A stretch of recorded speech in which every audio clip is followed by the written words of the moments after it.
Hello you all and welcome to your new class that is of functions. Chapter number 1 relation and function है ना. Relation हम कर चुके हैं बच्चों.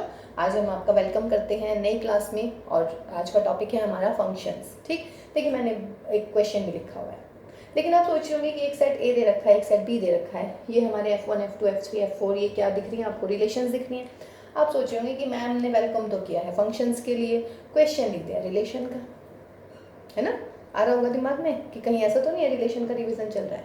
नहीं, देखिए पढ़ाएंगे तो हम फंक्शन ही, बट हम जो फर्स्ट शुरू कर रहे हैं डेफिनेशन फंक्शन की, वो कर रही हूँ मैं कि फंक्शन एज ए रिलेशन. ठीक है, उसके बाद हम फिर फंक्शन की डेफिनेशन भी देंगे आपको, पर अभी फिलहाल फंक्शन की डेफिनेशन में बता रही हूँ रिलेशन. देखिए चारों की चारों रिलेशन है. ठीक है, लेकिन बेटा इसमें मैं बोल रही हूँ कि जो मेरा ये फर्स्ट वाला है ना, that is only function. FN means functions. ठीक है, मैं कह रही हूँ ये वाला फंक्शन नहीं है, मैं कह रही हूँ ये वाला भी फंक्शन नहीं है, and I am saying this is not also a function. ठीक, अब जब मैं कह रही हूँ कि ये फंक्शन है, ये फंक्शन नहीं है, ये भी रिलेशन रिलेशन रिलेशन रिलेशन सारी रिलेशंस हैं बट फंक्शंस नहीं है, इसका मतलब एक रिजल्ट तो बिल्कुल क्लियर हो जाता है कि every relation is not a function. But क्या है? Every function is a relation. Every function is a relation, but not conversely. Conversely means कि हर रिलेशन फंक्शन नहीं होगी. हर फंक्शन रिलेशन है, बट हर फंक्शन जो है, मतलब हर फंक्शन तो रिलेशन है but every relation is not a function. अब देखिए मैं कह रही हूँ कि ये फंक्शन है. ठीक, अब देखिएगा फंक्शन ये क्यों है बेटा. अगर मैं इसका वेन डायग्राम बना दूँ, दैट इज दिस वन. ये 1 2 3, इधर मैं कह रही हूँ 2 3 4. 1 रिलेट है 2 से, 2 रिलेट है 3 से, 3 रिलेट है 4 से. ऐसे बनाएंगे ना इसका. ठीक है, और अगर आप इसको बनाएं फर्स्ट सेकंड वाले को, तो सेकंड वाला क्या बनेगा बच्चों? 1 2 3 2 3 4. देखिए 1 goes to 2 and 1 goes to 3. ठीक, फिर 2 goes to 3 and 3 goes to 4. फिर आपका फोर्थ बनाइएगा. ये मेरा फर्स्ट हुआ, ये मेरा सेकंड हो गया, और ये हो गया बेटा मेरा थर्ड. थर्ड में क्या है बच्चों? 1 2 3 2 3 4. 1 जा रहा है 3 पे, 2 जा रहा है 4 पे. ठीक है, उसके बाद आप लगाइएगा नंबर 4 वाला, फोर्थ बनाइएगा. ठीक है, फोर्थ में देखिएगा, फोर्थ में क्या आएगा भाई? फोर्थ में है आपका 1 2 3 2 3 4. 1 to 4, 2 to 4, 3 to 4 and 2 to 3. देखिएगा, दिस इज ओनली फंक्शन. ये वाला केवल फंक्शन है ना. ये फंक्शन क्यों नहीं? क्या लग रहा है इसमें? यहाँ पे देखिएगा हर एलिमेंट एक यूनिक नंबर से एसोसिएट है. यहाँ पे 1 2 से भी एसोसिएट है, 1 3 से भी एसोसिएट है, इसलिए ये फंक्शन नहीं है. यहाँ पे देखिए यहाँ 1 से ही है, लेकिन जो ये 3 बच गया ये किसी से भी एसोसिएट नहीं है, इसलिए ये फंक्शन नहीं है. यहाँ पर आइएगा, सारे एलिमेंट तो रिलेट हैं, बट जो ये 2 है हमारा, ये 3 से भी रिलेट है, 4 से भी रिलेट है, तो इसका मतलब this is not a function. ऐसे यहाँ पर तो मेरे ख्याल से अब आपको क्लियर हो जाना चाहिए कि ये रिलेशंस में इसमें जो फर्स्ट वाले है सिर्फ वो ही फंक्शन है. वाई? बिकॉज इसके सारे के सारे एलिमेंट फर्स्ट सेट के क्या है बेटा? वो सेकेंड सेट के किसी एलिमेंट से एसोसिएट है, और दूसरा ओनली 1 एलिमेंट से एसोसिएट है. मीन्स जो हमारी रिलेशन है, रिलेशन में वो फंक्शन कौन सी होती है? ऐसी रिलेशन जिसके ऑर्डर्ड पेयर में, समझ रहे हैं, ऑर्डर्ड पेयर में सारे के सारे एक एलिमेंट फर्स्ट होने चाहिए. मीन्स ऑर्डर्ड पेयर का जो फर्स्ट एलिमेंट है वो क्या होना चाहिए? सारे के सारे एलिमेंट एक ही होने चाहिए. जैसे कि इसमें देखिए 1 2 है लेकिन 3 तो नहीं है. समझ रहे हैं मैं क्या कह रही हूँ? कि हर एलिमेंट जो है ए का वो रिलेशन के ऑर्डर्ड पेयर का फर्स्ट एलिमेंट होना चाहिए, दिखना चाहिए, आगे पीछे कहीं भी दिख जाए. ठीक है, ऑर्डर्ड पेयर का फर्स्ट दिखना चाहिए. दूसरा, कोई भी एलिमेंट सेकंड वाले सेट से एसोसिएट नहीं होना चाहिए 2 एलिमेंट के साथ. मीन्स ऑर्डर्ड पेयर में फर्स्ट सेट का एलिमेंट एक बार ही दिखना चाहिए। जैसे यहाँ देखिए ऑर्डर्ड पेयर में यहाँ पे भी दिख रहा है 1, यहाँ पे भी दिख रहा है, नॉट ए फंक्शन। यहाँ पे आइएगा ऑर्डर्ड पेयर में, यहाँ पे फर्स्ट एलिमेंट 2 है, यहाँ पे भी फर्स्ट एलिमेंट 2 है, तो this is not a function. Got my point? तो रिलेशन में अगर आपको ऐसे गिवन है तो विदाउट मतलब आपको डेफिनेशन नहीं याद करनी, आप ऐसे देखिएगा इसको कि अगर ऑर्डर्ड पेयर के जो फर्स्ट एलिमेंट है वो सिर्फ एक एक बार आने चाहिए, और वो किसके होने चाहिए? वो होने चाहिए सेट ए के, तो ऑर्डर्ड पेयर की डेफिनेशन होती है। ठीक है, तो ये हो गया हमारा रिलेशन, वो सॉरी फंक्शन। ठीक है, दोबारा सुन लीजिएगा बेटा, कोई कंफ्यूजन नहीं रहनी चाहिए थोड़ी सी भी, कि जो आपका फर्स्ट सेट होता है उसके सारे एलिमेंट किसी ना किसी एलिमेंट से, सेट बी के दूसरे सेट के किसी ना किसी एलिमेंट से रिलेट होने चाहिए एंड यूनिकली होना चाहिए। यूनिक का मतलब जैसे यहाँ 1 2 से भी रिलेट है, 1 3 से भी रिलेट है, नहीं होना चाहिए। यहाँ 2 3 से भी है, 2 4 से भी है, नहीं होना चाहिए। ठीक है, तो ये हमारा हो जाता है फंक्शन। अब देखिएगा इसकी डेफिनेशन हम बता देते हैं आपको। फंक्शन एज ए रिलेशन, तो फंक्शन एज ए रिलेशन क्या होगा बेटा? और ये क्लियर है ना, हर फंक्शन रिलेशन हो, मतलब every function is a relation but every relation is not a function. ठीक है, जैसे कि एक और एग्जांपल देते हैं। अभी अभी रामायण खत्म हुई है तो जरा उसी का थोड़ा सा असर है। अभी एक सेट में मैंने बना लिया राम, दूसरे सेट में मैंने बना लिया लव कुश। अब रिलेशन है मेरी कि जो हमारा सेट ए है, ए आर बी है, तो A is the father of B, तो बेटा राम जो है लव से भी रिलेट होंगे और राम जो है वो कुश से भी रिलेट होंगे। तो this is not a function, ये फंक्शन नहीं है। क्योंकि जब आप इसका ऑर्डर पेयर बनाएंगे, यानी कि जब मैं इसको रिलेशन में लिखूंगी तो क्या लिखूंगी? राम लव, और दूसरा मैं क्या लिखूंगी बेटा? राम कुश। और जबकि क्या होनी चाहिए हमारी आइडेंटिटी, मतलब हमारा क्या होना चाहिए, मतलब रिलेशन के लिए, कि जो ऑर्डर्ड पेयर हैं, ऑर्डर्ड पेयर में एक एलिमेंट जो फर्स्ट एलिमेंट आएगा वो एक ही बार आना चाहिए, 2 बार नहीं। तो यहाँ पे राम यहाँ पे 2 बार आ गया, तो this is not a function, this is just a relation. ठीक है, ओके। और अगर मैं इसी में बना दूँ भाई दूसरा सेट, दूसरी रिलेशन बना देती हूँ। यहाँ पे लीजिएगा लव, यहाँ पे लीजिएगा कुश, यहाँ पे लीजिएगा राम। अब की बार मेरी रिलेशन क्या है? अब की बार मैं बोल रही हूँ रिलेशन है A R B, A is the son of B, A is the son of B, यानी कि लव सन है राम का और कुश भी क्या है? सन है राम का। तो ये आपका फंक्शन है। वाई? देखिएगा लव रिलेट हो गया किससे? राम से। दूसरा कुश, कुश किससे रिलेट हो गया? राम से। तो दोनों कंडीशन सेटिस्फाई हो गई भाई। क्या इस ऑर्डर्ड पेयर में कोई भी फर्स्ट एलिमेंट दोबारा नहीं आया? यहाँ पे लव आ रहा है, यहाँ पे कुश आ रहा है। और दूसरी चीज, ए के सारे एलिमेंट आ गए, लव का भी रिलेशन है, कुश का भी रिलेशन है, तो this is a function. Relation भी है और ये फंक्शन भी है। ठीक, तो अब हम आते हैं बेटा फंक्शन की डेफिनेशन पे एज ए रिलेशन। ठीक है, तो देखिए एज ए रिलेशन हम फंक्शन को कैसे डिफाइन करते हैं? As a relation I am saying कि if R is a relation which is defined on AB such that, ठीक है, किस वे में हो हमारी रिलेशन? देखिए मैं बार बार नहीं लिख रही उस चीज को, आपको लिखना होता है proper. Let A and B are the two non-empty sets, then we have a relation R which is defined on A cross B.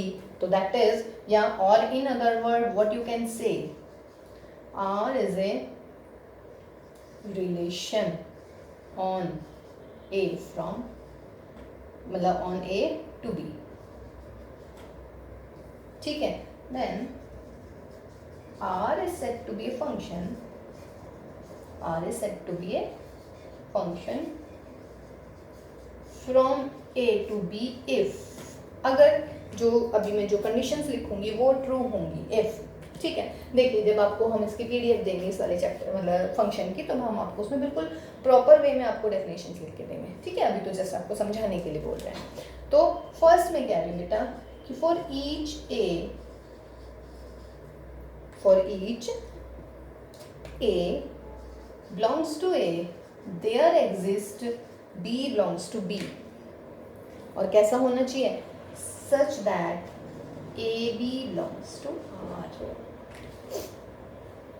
समझ रहे हैं क्या होना चाहिए? फॉर ईच ए, मैंने कहा है ना ए के हर एलिमेंट के लिए बी में एक एलिमेंट ऐसा होना चाहिए जो ए बी से रिलेट हो। ए का हर एलिमेंट रिलेट होना चाहिए, ये होगी हमारी फर्स्ट। ठीक, दूसरी डेफिनेशन में दूसरा पॉइंट क्या था हमारा कि इफ एक पेयर है हमारा A B belongs to R, और बेटा दूसरा मैं कह रही हूँ A C belongs to R, then ये बी और सी दोनों एक जैसे होने चाहिए। समझ रहे हैं? बी इज इक्वल टू क्या होना चाहिए? सी होना चाहिए। मीन्स ए अगर बी से रिलेट है ए सी से, तो बी और सी सेम होना चाहिए। मतलब एक एलिमेंट जो है यूनिकली जो है हमारा क्या होना चाहिए? रिलेट होना चाहिए। कोई दिक्कत नहीं है। तो ये है हमारी बेटा function as a relation. Okay, relation की फॉर्म में हमने आपको बताया कि फंक्शन क्या होता है। चलिए अब आता है हमारा फंक्शन एज ए कॉरस्पॉन्डेंस, यानी कि फंक्शन की डेफिनेशन ये भी थी और बिल्कुल सेम ही मिलेगी हमें ऐसे। चलिए, लेकिन उससे पहले ना हम आपको एक बात बताना चाहते हैं कि फंक्शन देखिए एग्जैक्टली क्या होता है। देखिए मान लीजिएगा ये हमारी है कोई मशीन है हमारी है, ठीक है। कैसी मशीन है हमारी? आटा पीसने वाली। आटा नहीं, अनाज। आटे को थोड़ी ना पीसेंगे भाई।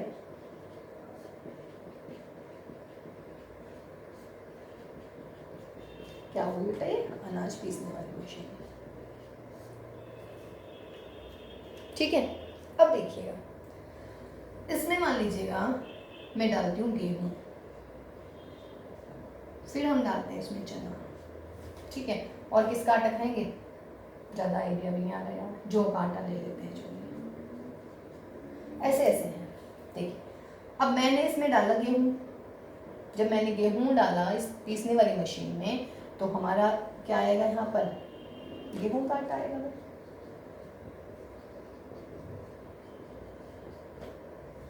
जब चना डालेंगे तो क्या आएगा बेटा?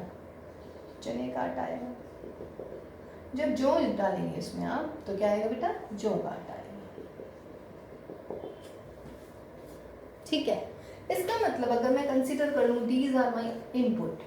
What are these? These are inputs and this is my output, ठीक है। This is a rule, you can say rule, और ये है हमारा एग्जैक्टली फंक्शन। मीन्स क्या कहना चाह रही हूँ मैं? देखिए फंक्शन हमारा एक एक्चुअली ऐसा काम करता है। फंक्शन ये हमारी पीसने वाली मशीन है, अनाज पीसने वाली मशीन है। फिलहाल यहाँ पे ये फंक्शन है। फंक्शन का वर्क क्या होता है एग्जैक्टली? अब आप सोचिएगा। फंक्शन का वर्क ये होता है कि वो कोई इनपुट लेता है, उस इनपुट को जो भी फंक्शन का रूल है उसमें ढालता है, और फिर एक आउटपुट दे देता है। और ये आउटपुट किससे रिलेट होती है? इनपुट से, डेफिनेट सी बात है। और ये हमारा एक फंक्शन हो गया, समझ रहे हैं? ये मतलब देखिए मैंने इसमें गेहूं का आटा गेहूं डाले हैं, अनाज पीसने वाली मशीन थी, इसने पीस के उसको गेहूं का आटा कर दिया, यानी कि इनपुट हो गया हमारा गेहूं। फंक्शन क्या हुआ हमारा? पीसना। और आउटपुट क्या हुआ हमारा? गेहूं का आटा। सेम फॉर दिस, ठीक। अब देखिएगा ये इसका मतलब है कि if I have a set A and I have a set B. अब सेट्स पे आ जाते हैं, ये हमारा जनरल हुआ। अब हम सेट्स पे आ जाते हैं। If elements of A are associated with the element of B with some special rule, associate कह लीजिएगा, या फिर हम इसको क्या कहते हैं? रिलेशन कह सकते हैं। This is related by some rule and that some rule is known as F. Then F is said to be a function if। अब यहाँ पे आइएगा दोबारा इस एग्जाम्पल पे। बेटा आप ये बताइएगा, यहाँ पे हमने यहाँ पे कुछ और एक और आटा लिख लेते हैं। आटा तो याद ही नहीं आ रहा है भाई मुझे। अब किसका आटा बनाएं? तिल का आटा बना लें, ठीक है। अब देखो बेटा, यदि मैं इसमें गेहूं डालती हूँ तो आटा क्या निकलेगा? गेहूं का ही निकलेगा, डेफिनेट सी बात है। ऐसा होगा कि बस गेहूं इसी के अंदर रह जाए, आटा निकले ही ना।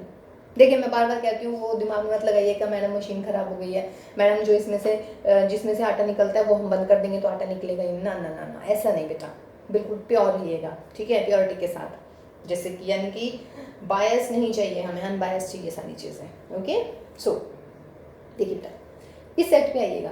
रिलेशन में मैंने क्या बोला है, रिलेशन में मैंने बोला है कि इस सेट का कोई भी एलिमेंट नहीं बचना चाहिए, पहली बात तो ये बोली है ना। अब देखो बेटा, यदि यहाँ गेहूँ है तो गेहूँ डालेंगे तो आटा निकलेगा ही, चना डालेंगे तो आटा जाएगा ही, तिल डालेंगे तो आटा जाएगा ही। मीन जितने यहाँ पे आटे के जो भी हमारी सीड्स हैं उनके कनस्तर जो रखे हुए हैं वो हम डालते रहेंगे, आटा निकलता रहेगा। ठीक है, तो ये क्लियर हो गया कि इस सेट का के सारे एलिमेंट का आटा तो निकलेगा ही मशीन में डालते ही। ठीक है, दूसरी चीज़ क्या बोली थी हमने, दूसरी चीज़ हमने ये बोली थी कि इसका फर्स्ट सेट का जो एक एलिमेंट है वो यूनिकली एसोसिएट होता है दूसरे सेट के एलिमेंट से। यूनिक मीन्स, अब ये बताओ बेटा, गेहूं डाला तो क्या गेहूं का आटा और गेहूं चने में भी मिक्स हो जाएगा? मतलब जैसे गेहूं, तो गेहूं किससे रिलेट होगा? सिर्फ गेहूं के आटे से, या गेहूं चने के आटे से भी रिलेट हो जाएगा? वो बाद में होता है जब हम गेहूं चने की रोटी बनाते हैं, गाँव में बोलते हैं, है ना, गाँव में खाते हैं गेहूं चने की रोटी। लेकिन मैं सिर्फ यहाँ कह रही हूँ कि अगर मैं गेहूँ डालती हूँ तो गेहूँ का ही आटा निकलेगा, चने का आटा नहीं निकलेगा, या जौ का आटा नहीं निकलेगा उसमें से। ठीक है, तो इसका मतलब ये फिलहाल हमारा एक फंक्शन का एग्जाम्पल हो गया है ना। ग्राइंडर जो होता है, ठीक है, ग्राइंड करने वाला जो होता है, डालते रहिएगा उसमें से निकलते रहेगा। मिक्सी ले सकते हैं आप। बस ये ध्यान रखिएगा, जो आपने डाला है उसका आटा 100% निकलेगा। और ऐसा बिल्कुल नहीं होगा कि गेहूं डाला है तो गेहूं की बजाय चने का आटा निकल जाए, ऐसा भी पॉसिबल नहीं है। मतलब ये नहीं है कि गेहूं निकल गया और गेहूं के साथ चने का भी निकल गया, नो, ये भी पॉसिबल नहीं है। तो इसका मतलब है कि आपका फंक्शन, अगर मैं देखे तो इसका मतलब, अब मैं उस पर आती हूँ डेफिनेशन पर, कि फंक्शन एक्चुअली ना लोगों को ये होता है यार फंक्शन क्या आ गया, ये फंक्शन क्या है ये। तो फंक्शन आप ऐसे समझ लीजिएगा कि हमारे पास एक रूल होता है जिसमें हमें कुछ इनपुट चाहिए होती हैं, वो इनपुट उस रूल के अकॉर्डिंग ढल जाती है सारी की सारी, और वो आउटपुट दे देती है। और जो भी इस रूल के अंदर आएगा, यानी कि जब हम इनपुट देंगे तो डेफिनेट सी बात है आउटपुट तो आएगी ही, और दूसरी बात आउटपुट यूनिक आएगी। ठीक, ऐसा नहीं है कि मिक्सी में डाला हमने भाई संतरे और निकल गया उसमें सेब का जूस, ऐसा तो पॉसिबल ही नहीं होगा। भाई ऑरेंज डालोगे तो ऑरेंज का जूस निकलेगा, है ना, मौसमी डालोगे तो मौसमी का जूस निकलेगा। ठीक है, और ऐसा भी नहीं होगा अगर आपने डाल दिया तो जूस ही ना निकले, जूस तो निकलेगा भाई। तो ये हमारा फंक्शन। अब देखिए, मैं उस चीज़ को जो अभी मैंने आपको यहाँ पे डिस्क्राइब किया है उसको मैं डेफिनेशन बताती हूँ। तो इसका मतलब क्या है कि अगर सपोज करो बेटा ए एंड बी वही दो नॉन एम्प्टी सबसेट्स हैं, ठीक, तो मैं कह रही हूँ F from A to B, then man हम कहते हैं then a function F from A to B, हम इसको ऐसे पढ़ते हैं और ऐसे हम इसको लिखते हैं। तो from F is a function, वो मतलब then we define a function F from A to B, that is a rule. And what is that rule? All elements of set A are associated of element in B. कोई भी element खाली नहीं बचना चाहिए इधर का, कहीं ना कहीं कहीं ना कहीं कहीं ना कहीं किसी ना किसी से रिलेट होंगे। ये दूसरा एलिमेंट है यहाँ पर, ठीक है। तो all the elements of A should be associated to any element of B. और दूसरी condition, no element of A should be associated with two or more elements. Means इसको मैं exactly मैं क्या कह सकती हूँ, जस्ट एक लाइन में, कि every element of A is associated to a unique element of B. या आप इसको एक लाइन में पढ़ सकते हैं कि आपका इस सेट का सारे के सारे एलिमेंट किससे, एवरी, देखिए मैंने लिखा है एवरी एलिमेंट, और यूनिक एलिमेंट के साथ एसोसिएट होना चाहिए। ठीक, अब देखिएगा बेटा, जो यहाँ पे ये एफ है इसको हम बोलते हैं फंक्शन। और कैसे पढ़ते हैं? F such that F is a function from A to B. जो बेटा ए होता है, देखिए जैसे हमारे रिलेशन में था, बिल्कुल यहाँ पर भी वही है भाई, ठीक है ना। ए को हम क्या पढ़ते हैं अगर याद हो तो, व्हाट इज दिस? डोमेन। और बी क्या हो जाएगा बेटा? कोडोमेन। ठीक है, उसके बाद में रेंज आ जाती है। और एक बात और देखिएगा, F such that A to B, और इसको लिखते कैसे? Such that F is equal to B, ये हम इसको लिखते हैं। और यहाँ पर क्या है भाई, इसको और पढ़ सकते हैं आप, B is the F image of A. B is the F image of A, or yeah, you can say A is the pre-F image of B. ठीक है, F is equal to B हम पढ़ रहे हैं इसमें, जो ये A है ये A का एलिमेंट है, जो ये B है ये B का एलिमेंट है। और बेटा F is equal to B, B is called the image of A and A is called the pre image of B। ठीक, और F को क्या पढ़ेंगे, F इज द रूल या F is a function from A to B। इसमें कोई दिक्कत नहीं होनी चाहिए। प्री इमेजेस और इमेजेस क्लियर है, बी इमेज होती है A की और A क्या होती है हमारी प्री इमेज होती है। ठीक है, अब देखिएगा रेंज में क्या होगा बेटा, रेंज क्या होती है एग्जैक्टली, रेंज जो होती है हमारी फंक्शन की वो डेफिनेट सी बात है सबसेट होगा कोडोमेन का। पहली बात तो रेंज क्या होगा हमारा, सबसेट होगा किसका, कोडोमेन का। ठीक है, अब देखिएगा इसका मतलब है अगर मैं डिफाइन करूं तो ये मेरा एफ है, दैट इज माई रेंज। अब रेंज को हम कैसे डिफाइन करते हैं, देखिए रेंज होगी हमारी कैसे, एफ एक्स टाइप वाली, such that X belongs to A. इसका मतलब क्या हुआ, जो हम फंक्शन डिफाइन करेंगे, जो ऑर्डर पेयर हमारे मिलेंगे उसमें जो सेकंड एलिमेंट होते हैं वो रेंज में आ जाते हैं।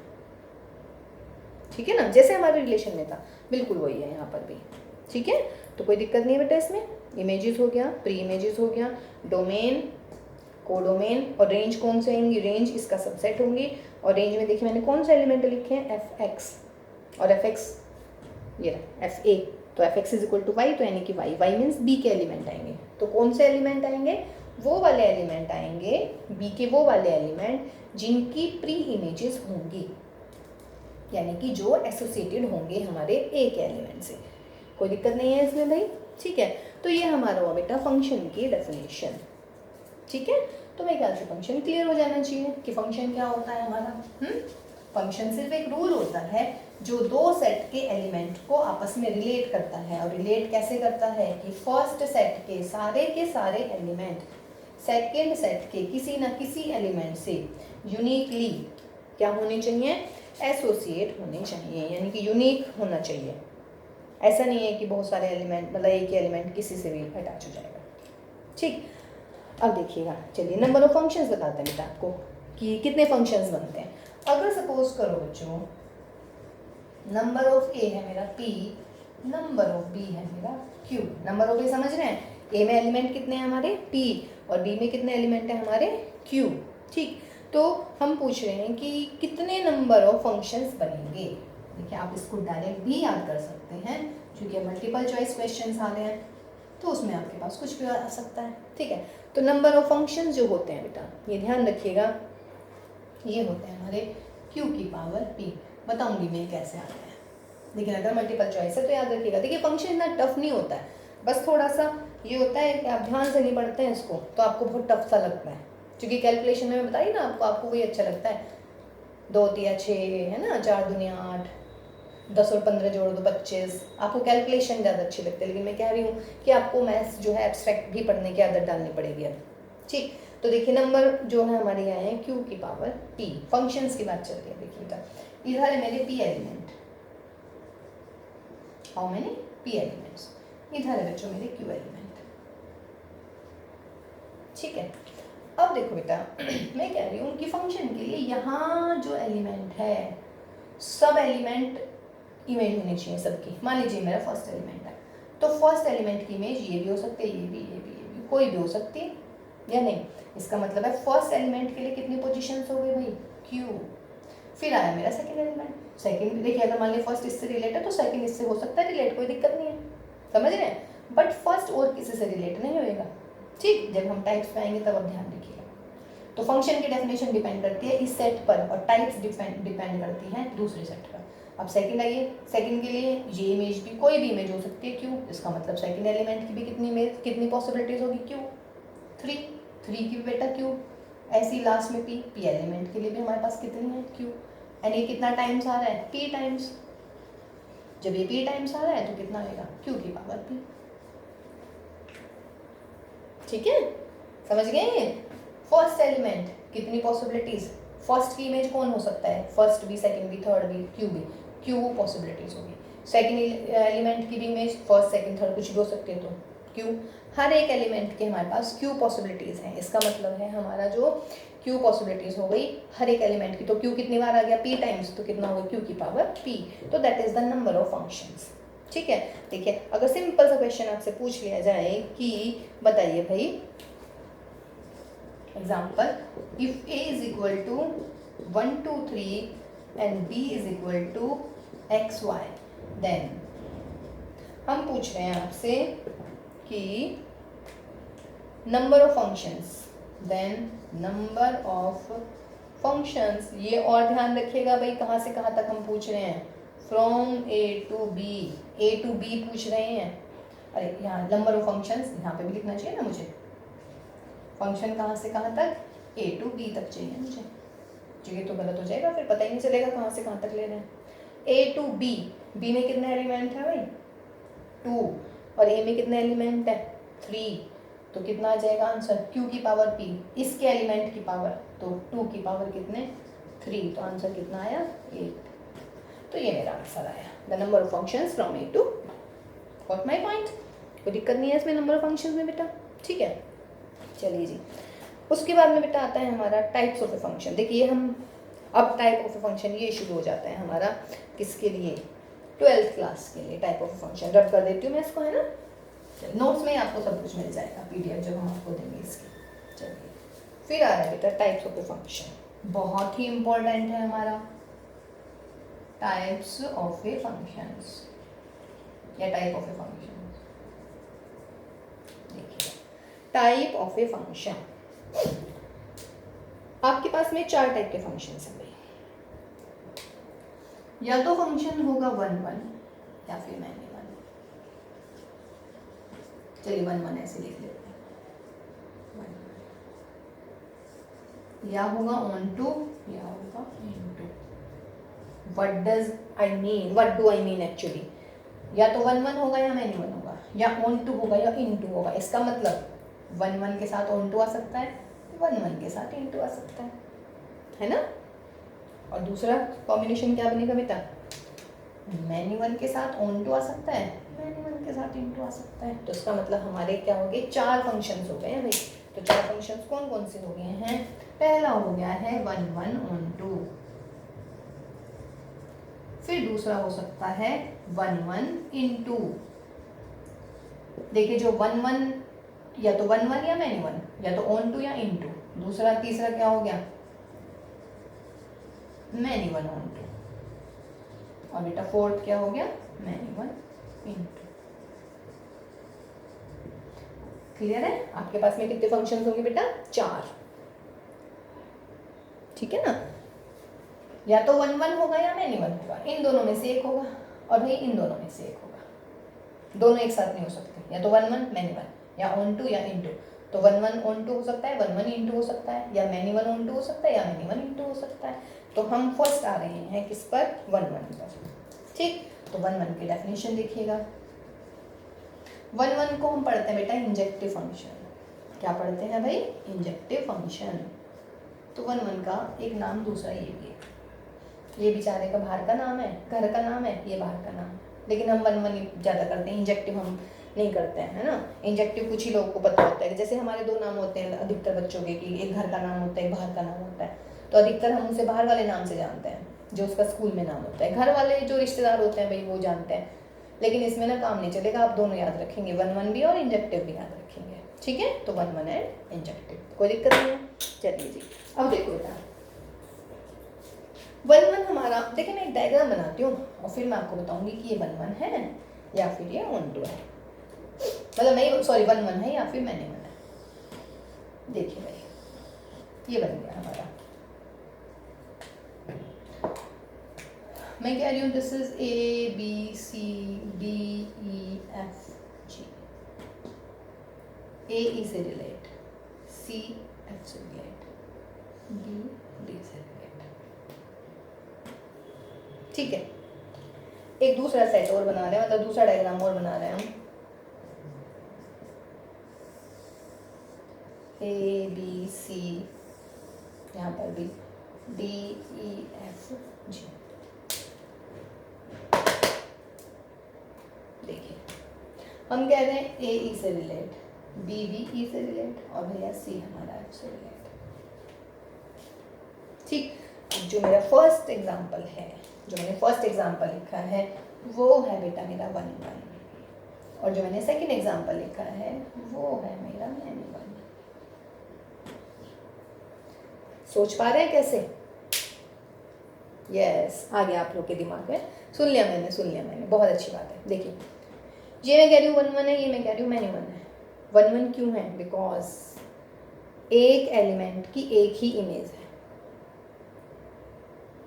है ना, या एक एलिमेंट की एक इमेज। देखिए अब हम टाइप्स लेंगे हम इसके अकॉर्डिंग, फंक्शन है या नहीं है। फंक्शन की डेफिनेशन देखते हैं हम सेट ए से, मतलब जो फर्स्ट वाला सेट है, और बेटा जो फंक्शन की टाइप्स होते हैं वो हम देखते हैं सेट बी से।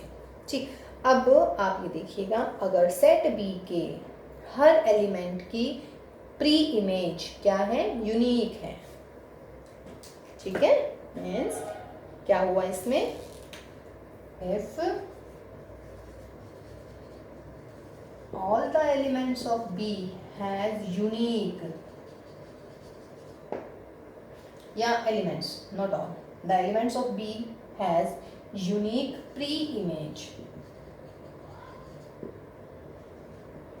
then function is 1 1। कोई डाउट इसमें भाई? क्या कहा है हमने? the elements of B has unique pre-image, B की इमेज B, E की इमेज A, F की इमेज C। तो ये यूनिक हो गए सबके, मतलब जितने भी एलिमेंट है। देखिए ऑल हटा दिया मैंने इसीलिए, नॉट नेसेसरी सबकी हो, लेकिन जिसकी भी हो यूनिक हो। यहाँ ये E की प्री इमेज क्या है बेटा? A, और E की प्री इमेज क्या है? B, तो यूनिक नहीं हुई ना, तो ये मैनी 1 हो गया।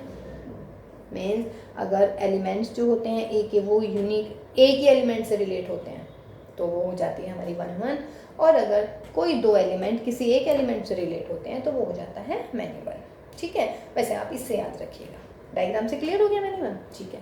उसके अलावा बेटा एक और डेफिनेशन है जो हम, मतलब जो हमारी मेन डेफिनेशन है जो हम क्वेश्चन में करेंगे, वो क्या होती है? 1 1 की डेफिनेशन, एक फंक्शन हमारा 1 1 होगा, ये function f a to b is said to be 1 1। 1 1 होगा, कब होगा बेटा 1 1? इफ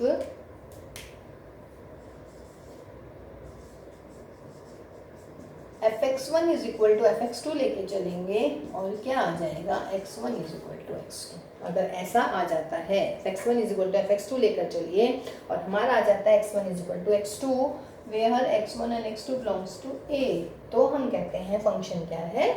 1 1। ये हम करेंगे क्वेश्चन में, fx1 is equal to fx2। ठीक है, fx1 is equal to fx2 लीजिएगा और वहाँ से x1 is equal to x2 आ जाना चाहिए, तब हम कहेंगे कि फंक्शन क्या है बेटा? हमारा 1 1 है। या फिर हम एक दूसरा भी कर सकते हैं, और ये हम नहीं करेंगे वैसे, जैसे आपको समझाने के लिए बता रहे हैं, लगाएंगे हम वही। ठीक है, fx1 is equal to fx2 और आपके पास में वो आ जाना चाहिए। ठीक है, अब देखिएगा इसमें क्या करना है कि if x1 not equal to x2 implies fx1 not equal to fx2, ये भी कर सकते हैं, लेकिन आपने ये करना है, स्टार बनाना चाहिए। सही है, fx1 is equal to fx2, तो आपका x1 is equal to x2 आ जाना चाहिए। सिर्फ x1 is equal to x2, यानी कि x1 की वैल्यू मात्र x2, एक ही x2 आए ना, प्लस मतलब प्लस ही आना चाहिए, माइनस नहीं आना चाहिए, और कुछ नहीं आना चाहिए। तो ये हमारा हो जाता है क्या? 1 1। 1 1 का मतलब क्या है बेटा? हमारा इंजेक्टिव। ठीक है, अगर 1 1 नहीं है तो क्या कहलाएगा? Function many 1। अंडरस्टूड है? अगर 1 1 होगा तो ठीक है, 1 1 नहीं होगा, otherwise it is said to be many 1। Clear है? अब आते हैं हम ऑन टू पर। क्लियर हो गया मैनी 1 और 1 1? अगर 1 1 है तो बहुत अच्छी बात है, अगर 1 1 नहीं है तो वो इसका मतलब फंक्शन हो जाता है हमारा व्हाट? मैनी 1। अब आइए बेटा, अब आ रहे हैं हम ऑन टू पर।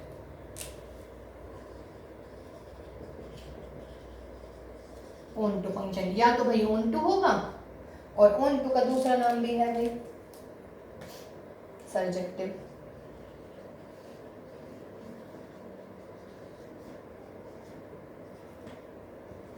तो ये ऑन टू फंक्शन का दूसरा नाम सर्जेक्टिव। दोनों नाम आपको याद करने में बार बार बोल रही हूँ।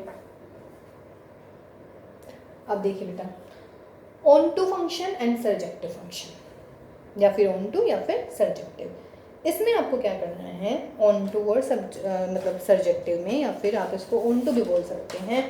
अगर मान लीजिएगा मैं बोल रही हूँ कि अगर मेरे पास फंक्शन है, कहाँ से कहाँ तक है, let F be a function from A to B, then f is said to be an onto function if, देखिए if क्या है इसमें, if every element of B is the f image, if every element of B is the f image of what, element of क्या, A, that is means B के सारे element A के किसी भी एलिमेंट की इमेजेस होनी चाहिए। Means इधर का A होता है, इधर B होता है, तो B का कोई एलिमेंट नहीं बचना चाहिए था, ठीक है। तो हम उसे कहते हैं कि वो क्या है, हमारा ऑन टू है ना। इसका मतलब क्या हुआ, that is for all B belongs to B there exists some A belongs to A such that, ये हम यूज करेंगे f is equal to B, ये हमें यूज करना है डेफिनेशन, मतलब ये हम यूज करेंगे जब हम क्वेश्चंस करेंगे, f is equal to fp, ठीक है। या इन अदर वर्ड्स हम क्या कह सकते हैं, ये बहुत ही इंपॉर्टेंट है, f is on to if what, range और कोडोमेन दोनों क्या आ जाए, बराबर आ जाए। रेंज और कोडोमेन क्या आ जाए बेटा, यदि बराबर आ जाते हैं तो वो हमारा क्या बन जाता है, फंक्शन ऑन टू। और अगर बाई द वे बेटा ऑन टू नहीं है तो क्या बनेगा, फंक्शन इन टू। या तो फंक्शन होता है ऑन टू और नहीं तो क्या होता है, इन टू। यानी कि बी का कोई एलिमेंट ऐसा बच जाए जो फर्स्ट वाले सेट की प्री इमेज ना हो, ठीक है। तो ये हमारा हो जाता है कितना, ये हमारा है बेटा ऑन टू फंक्शन, ठीक। अच्छा, मुझे वैसे इसका भी पहले डायग्राम बनाना था, पर चलिए कोई बात नहीं, अब हम डायग्राम बनाते हैं, आपको फिर हम समझाते हैं। जैसे हमने 1-1 में पहले डायग्राम बनाया था ना, इसमें भी हमें डायग्राम ही बनाना चाहिए था तो सही रहता, पर चलिए कोई बात नहीं, अब बना लेते हैं। 1 2 3 4 A B C, देखिए 1 A से रिलेट है, 2 B से रिलेट है, 3 B से रिलेट है, 4 C से रिलेट है। ये मेरा फर्स्ट एग्जांपल। सेकंड में ले रही हूँ बेटा 1 2 3 4 और यहाँ पर हम ले लेते हैं A B C, ठीक है। अब हम कह रहे हैं भाई 1 B से रिलेट, 2 B से रिलेट, C B 3 B और 4 हमारा हो गया C से रिलेट। मैं कह रही हूँ this is onto, this is not onto, इसका मतलब ये हो गया मेरा इन टू। क्यों है भाई, देखिए व्हाट आई एम सेइंग, मैंने बोला है आपको कि B के सब एलिमेंट, सारे के सारे एलिमेंट A के किसी एलिमेंट की प्री इमेज होनी चाहिए। A भी है 1 की प्री इमेज, 2 की भी है, B 3 की है, C 4 की है। लेकिन यहाँ पर जो ये A बच गया ना, A किसी की भी इमेज नहीं है, तो इसका मतलब this is not onto. समझ रहे हैं? अच्छा, साथ साथ बताएंगे 1-1 है क्या ये? नहीं, क्योंकि A1 A2 A जो है A की प्री इमेज 2 आ गई है, यूनिक नहीं आई है, तो उसका मतलब ये क्या हुआ, मैंने पूछा नहीं है बता, मैं वैसे बोल ऐसी बेटा, इसमें भी ये भी मैंने बनवा चुकी 1 2 3, तो ये onto and into function हुए। दिस इज हमारा, ये इसे हम बोलते हैं बेटा सर्जेक्टिव फंक्शंस। कोई दिक्कत है उसमें? क्लियर है? चलिए, एक टॉपिक और है इसमें कि 1-1 फंक्शन कितने होते हैं और ऑन टू फंक्शंस कितने होते हैं।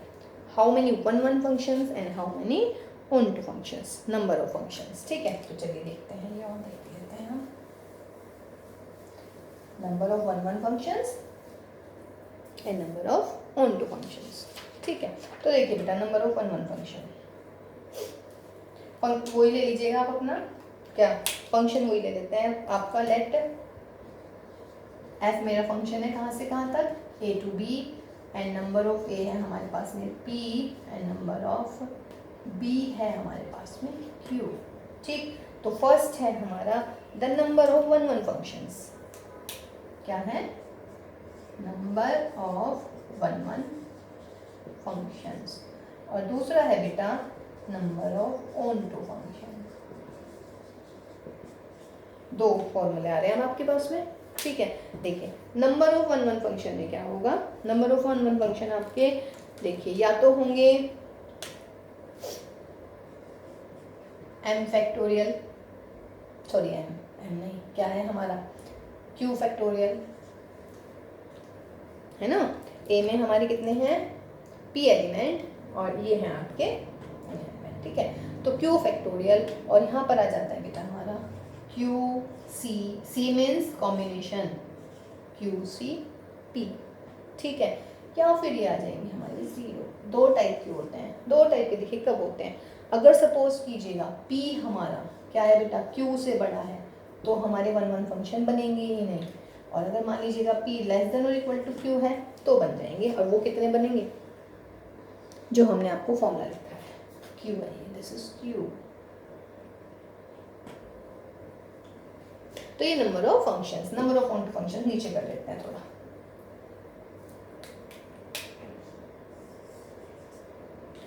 हाँ जी, क्लियर है ना। अब मैं समझाऊंगी आपको बेटा ये कैसे आए। ये चलिए पहले नंबर ऑफ ये बता देते हैं आज। क्या कह रही हूँ मैं, number of one one functions, ठीक है।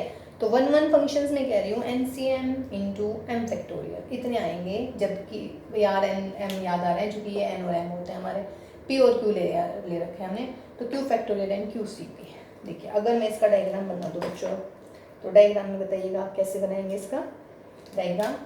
ये मेरा सेट हो गया ए, ये हमारा सेट हो गया बच्चों बी। ए में कितना एलिमेंट है, P, 1 2 3 and this is P, 1 2 3 4, and यहाँ पे कितने होंगे क्यू। ये मेरा एक रूल है एफ यानी कि फंक्शन ए से बी तक, ठीक है। अगर बेटा मैं कह रही हूँ पी की वैल्यू क्यू से बड़ी है, पी क्या है, क्यू से बड़ा है, इसका मतलब क्या हुआ, यहाँ पे जो भी एलिमेंट है मान लीजिएगा बीच में p माइनस 1 आ गया सपोज करो, तो मान लो मैं यूँ कह रही हूँ भाई वन वन फंक्शन चाहिए, वन वन चाहिए ना, तो अगर p जो है q से बड़ा हो जाएगा तो वन वन फंक्शन बनेंगे क्या, नहीं ना। देखिए छोटा एग्जांपल लेते हैं, 1 2 3 और यहाँ पर ले लेते हैं 4 एंड 5, 1 रिलेट है 4 से, ठीक है, 2 मान लीजिएगा 5 से, ठीक, बचा 3, तो 3 किससे रिलेट होगा, या तो 4 से या 5 से, या तो भाई 4 से करो या इसको 5 से, तभी तो फंक्शन बनेगा। नहीं तो अगर मान लीजिएगा मैं कह रही हूँ भाई ये वन वन फंक्शन ऐसे बना लिया मैडम, हम तो कर ही नहीं रहे हैं, हम 3 को इमेज दे ही नहीं रहे हैं कोई भी, तो बेटा अगर 3 को कोई इमेज नहीं मिलेगी तो इज इट पॉसिबल कि ये फंक्शन भी होगा। जब यहाँ पे एलिमेंट बचता है तो फंक्शन नहीं होता है ना, और जब यहाँ पे नहीं, यहाँ पे बचता है तो वो ऑन टू नहीं होता। अब आपको हम ऐसे समझाएंगे जब हम ऑन टू में चलेंगे, ठीक है। तो इसका मतलब है कि आपका हो गया यहाँ पे ऐसे रिलेट हो जाएगा, इसका मतलब 3 को तो आपको इमेज देनी ही पड़ेगी, और बेटा जब देंगे तो ऑलरेडी इमेज दे रखी है 1 को भी 2 को भी, तो 3 को इनमें से कोई सी एक इमेज मिलेगी, और जब एक इमेज मिल गई तो ये क्या बन गया, 1 1 बना ही नहीं। अब देखिएगा अगर आपके पास में डायग्राम गिवन है, अगर फर्स्ट सेट का कोई एलिमेंट यहाँ 2 से रिलेट होता है, फर्स्ट सेट का कोई एलिमेंट सेकंड सेट के किन्हीं 2 एलिमेंट से रिलेट है तो वो फंक्शन नहीं होता। बट अगर सेकंड सेट का कोई एक एलिमेंट ए के 2 एलिमेंट से रिलेट है तो वो 1 1 नहीं होता, ठीक है।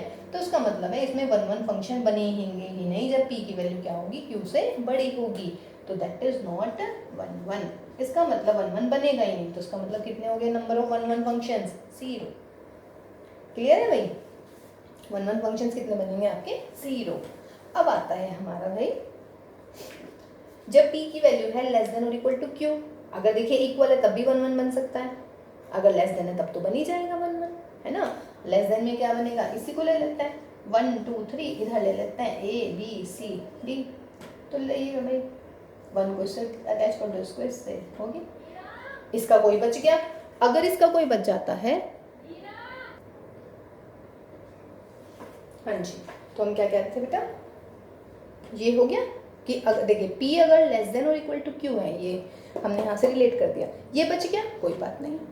अब देखिएगा, अगर इधर का एलिमेंट बचता है तो फंक्शन नहीं होता, और अगर उधर का एलिमेंट बचता है तो फंक्शन ऑन टू नहीं होता। तो ये चीज़ आपको याद रखनी है, ठीक है। एंड डोंट गेट कंफ्यूज्ड, आपको डेफिनेशंस बताई गई हैं, ठीक है। अब देखिएगा, अगर P लेस देन Q है, अब देखो बेटा, इसे हटाओ जरा यहाँ से, अभी छोटे सेट के साथ लेके चलते हैं, चलिए बड़े के साथ ही करते हैं, क्या दिक्कत आ रही है मोहनी। हाँ जी बोलिए, यहाँ पर हम कह रहे बेटा 1, पहले तो हमें P लेस देन Q है, इसका मतलब जितने एलिमेंट यहाँ हैं उतने तो कम से कम चाहिए, यानी 1 1 के लिए कम से कम क्या उतने चाहिए। अगर भाई यहाँ पे मेरे 3 हैं, यहाँ पे मेरे 5 हैं, तो इन 5 में से मुझे 3 को तो सिलेक्ट करना ही पड़ेगा, या नहीं। देखिए 1 2 और मान लीजिएगा 1 2 3 और यहाँ पे है मेरा AB। 1 1 के लिए क्या होना चाहिए, 1 A से रिलेट, लेस देन करिएगा C, 2 इससे रिलेट, तो यानी कि कम से 2 एलिमेंट तो मुझे उठाने ही पड़ेंगे। लेकिन कितने एलिमेंट टोटल कितने हैं बेटे मेरे 3, तो 3 में से अगर याद हो आपको 2 का सिलेक्शन कैसे करते हैं भाई, यस कॉम्बिनेशन से। इसका मतलब यहाँ पर कितने एलिमेंट्स दिख रहे हैं आपको बच्चों, इसमें कितने एलिमेंट है Q, और आपको चाहिए कितने P, तो इसका मतलब है आपको Q में से P एलिमेंट का सिलेक्शन करना है, और सिलेक्शन का मतलब होता है कॉम्बिनेशन। देखिए मैंने लिखा है QCP, गॉट माय पॉइंट। अब सपोज करो बेटा इसमें से मेरे P एलिमेंट्स आ गए हैं, ठीक, मान लीजिए यहाँ तक थे भाई मेरे P एलिमेंट, और उसके बाद में बच गई है, कोई बात नहीं बचने दो। अब जो ये एलिमेंट है ये आया 1 के लिए कितनी चॉइसेस हैं P, या नहीं, 1 के लिए कितनी चॉइसेस है बेटा P। सेकंड एलिमेंट के लिए कितनी हो गई, देखिए इनमें से जिससे ये रिलेट हुआ, मान लो ये 3 से हो गया, तो 3 अब किसी से रिलेट नहीं हो सकता, बिकॉज अगर 1 भी 3 से रिलेट और 3 भी 3 से, मतलब 3 भी 3 से, तो ये क्या बनेगा, ये तो 1 1 नहीं बना। गॉट माई पॉइंट और नॉट, दोबारा समझिएगा। फर्स्ट एलिमेंट के लिए कितनी चॉइसेस रह गई P, हो गई P चॉइसेस। अब सेकंड एलिमेंट के लिए कितनी चॉइसेस रहेगी बेटा, देखिए जो हमारा 1 से एलिमेंट रिलेट हो चुका है वो किसी और दूसरे एलिमेंट से रिलेट हो ही नहीं सकता। वाई, अगर 1 3 से भी रिलेट है और 3 मान लीजिएगा यहाँ 3 से भी रिलेट है, तो ये तो 1 1 नहीं बना, जबकि मुझे क्या निकालना है, 1 1 ही तो निकालना है। इसका मतलब बच्चों 2 के लिए रहेगी मेरी P-1 चॉइस, यानी कि 2 मान लो किसी से भी रिलेट हो गया, 2 एलिमेंट खत्म। इसका मतलब तीसरे एलिमेंट के लिए कितनी रह गई हमारी भाई P-2 चॉइस। इसका मतलब जो लास्ट वाला एलिमेंट होगा P एलिमेंट, उसकी सिर्फ एक चॉइस बचेगी, ठीक है। तो इन सबकी मल्टीप्लाई कर दीजिएगा। जब आप इन सबकी मल्टीप्लाई करेंगे, what is this, this is कितने, कितना आ जाएगा भाई, अरे क्यों नहीं भाई P, देखिएगा जब प्रूफ कर रहे हैं तो आपका आंसर भी हमने सही कर दिया, ठीक है। तो कितने हो गए बेटा P into P-1 into P-2 into 1, और इससे पहले वाले के लिए होगी हमारी कितनी चॉइसेस, 2 चॉइसेस। तो जब मल्टीप्लाई करेंगे तो मल्टीप्लाई कितनी आ गई बेटा P फैक्टोरियल। तो ये हमारा फॉर्मूला, ये आप डायरेक्ट याद करेंगे, आपको सिर्फ डेरिवेशन हमने समझा सी दिया है थोड़ा, कोई दिक्कत नहीं है ना, क्लियर है बेटा। 1 1 और 1 2 फंक्शंस, मतलब सॉरी 1 1 कितने होते हैं, टोटल है Q में से हमने P को सिलेक्ट कर लिया, क्योंकि जितने एलिमेंट यहाँ हैं उतने ही यहाँ चाहिए, तभी 1 1 होगा, है ना। तो हमने Q में से P एलिमेंट सेलेक्ट कर लिए, सेलेक्ट मीन्स कलेक्शन कर लिया, वो सॉरी कॉम्बिनेशन हो जाएगा। उसके बाद में 1 के लिए चॉइसेस P, सेकंड के दूसरे एलिमेंट के, देखिए 2 का मतलब सेकंड एलिमेंट, तीसरे का मतलब तीसरा एलिमेंट, तो ये चॉइसेस घटती जाएंगी और ये इनका प्रोडक्ट हो जाएगा। प्रोडक्ट कितना होता है P फैक्टोरियल। ये हुआ मेरा नंबर ऑफ 1 1 फंक्शंस, ठीक है। उसके बाद में फिर हमारे पास में आ जाते हैं ऑन टू, अरे चलिए ऑन टू फंक्शंस,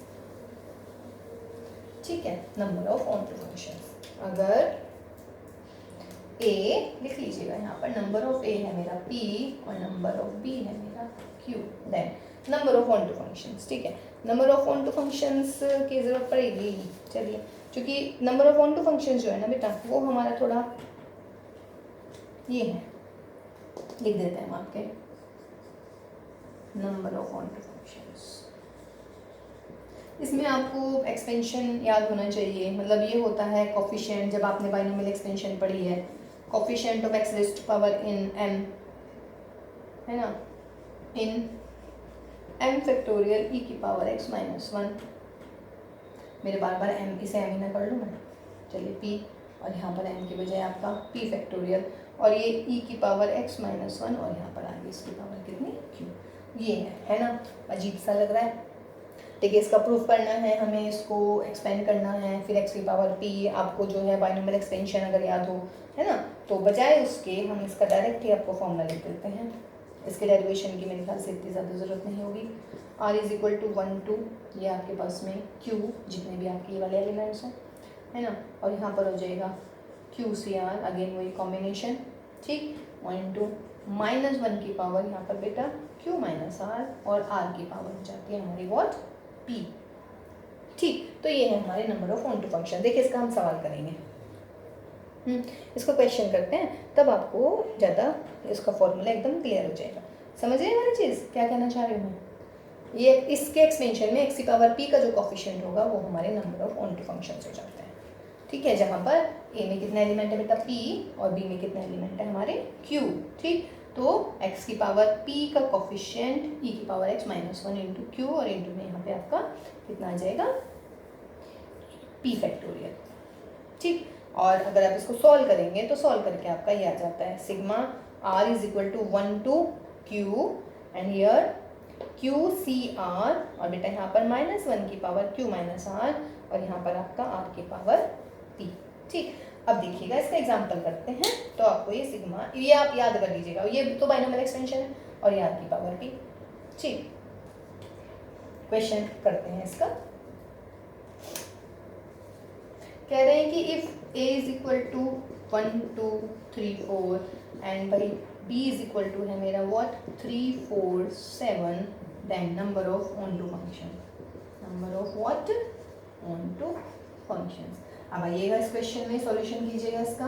सॉल्यूशन में बेटा p की वैल्यू कितनी है 4, और q कितना है हमारा 3, लग रहेगा फॉर्मूला अब अपना। तो फॉर्मूला क्या आ जाएगा बेटा, फॉर्मूला आ जाएगा मेरा therefore number of onto functions कितना, sigma r varying from 1 to कितना आ रहा है q, q मतलब कितना बेटा 3, फिर यहाँ पर 3cr, और माइनस 1 की पावर कितना 3 माइनस r, और r की पावर कितनी आएगी p, और p कितना है हमारे बच्चों 4। ठीक है, अब इसको ओपन कीजिएगा। इसको ओपन करने का मतलब है पहले वाले में आप पहली वैल्यू आ जाएगी r इज इक्वल टू 1, ये ओपन करना आता है ना इसको, r is equal to 1,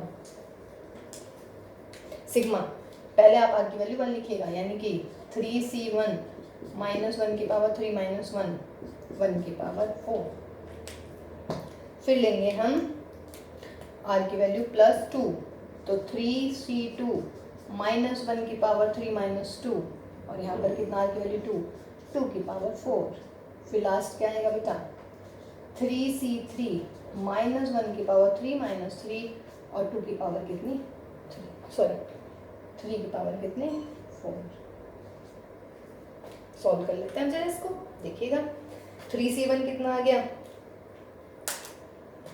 3c1 आ गया मेरा 3 माइनस 1 का स्क्वायर, माइनस 1 का स्क्वायर इंटू में 1, 3c2 कितना आ गया 3 माइनस 1 की पावर 1, और 2 की पावर 4, है ना, तो 2 की पावर 4 2 दूनी 4 चौक 16 इंटू में 16, 3c3 कितना होता है बेटा 1, और ये माइनस 1 की पावर 0 9 में 81, देख लीजिएगा ऐड करके जितना भी आएगा, तो ये आ जाएगा 3 माइनस 3 नहीं माइनस के 48 और प्लस के 81, यानी कि बेटा 84 माइनस 48 हटा दीजिएगा तो कितना मिलेगा 36, तो इसका आंसर कितना आया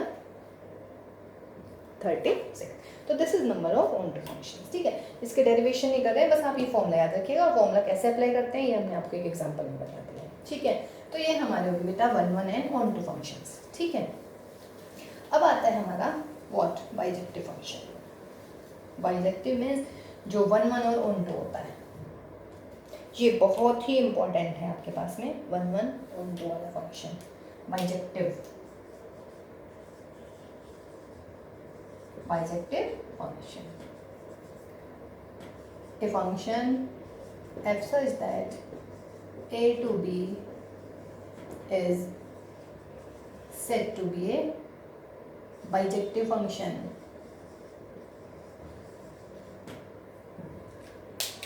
if